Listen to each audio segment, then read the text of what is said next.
Hello, today is January 21st, 2017. Let me start off by saying I've got personal business next week. I'm going to try to do a video every night, but I'm not certain I'll be able to do it. Thursday night's call was that we should see higher prices on Friday, which we did.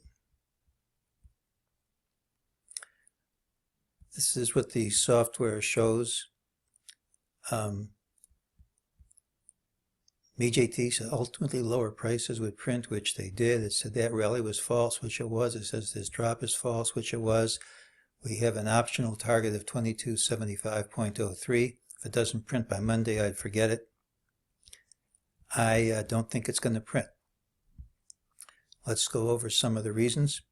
We gapped up, and not only couldn't we hold on to this high, we couldn't hold on to this low. It's a negative pattern.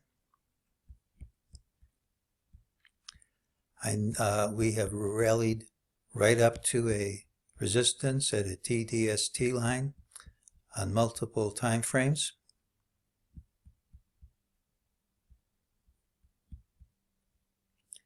I guess I've been coloring all these numbers wrong, which shows you wave counting isn't my long suit. I know what this looks like. This looks like a big consolidation for a fourth wave. There should be a fifth wave up followed by a reversal. I don't think that's going to happen. I've been saying this is the high of this leg, but not of the whole bull. Let's go over some of the reasons. While we've been consolidating near the highs, the breadth has been deteriorating. Here's new highs versus new lows. You can see how they're dropping.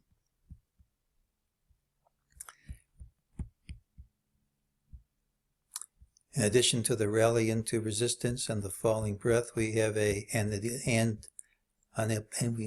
inability to hold on to these lows. We have a wall into the close. Often that leads to a gap down Monday. Now I don't use Elliott to make my predictions, but I like to see if there's a compatible count when I make them. I had to scrap the old one, but I came up with this. To me, we still have a 5-wave pattern down, followed by a whole bunch of consolidating threes, which I'm calling this black wave 1 and this black wave 2. Now we have a count which is compatible with black wave 2 ending at Friday's close.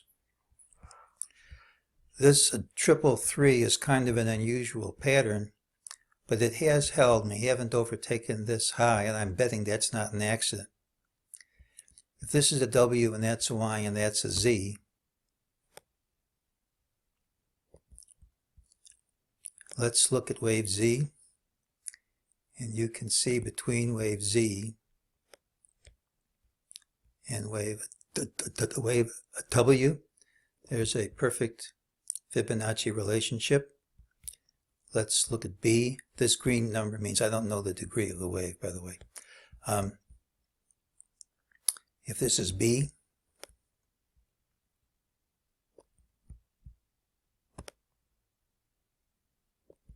if this is wave C, you'll see it's exactly equal to wave A. And so this should be wave big green C. Now, there is a count that goes along with that.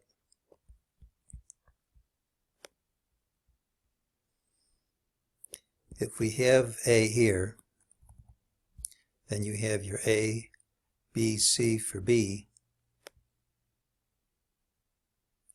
And you'll see how we have an exact fit right there. There are actually some other Fibonacci relationships here.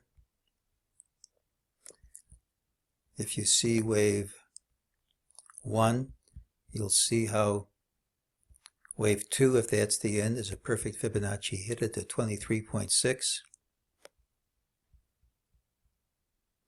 If you measure from the start of B, you get another Fibonacci hit at 61.8. And what you'd like to see is if there's a Fibonacci relationship between green C and green A. Often there is.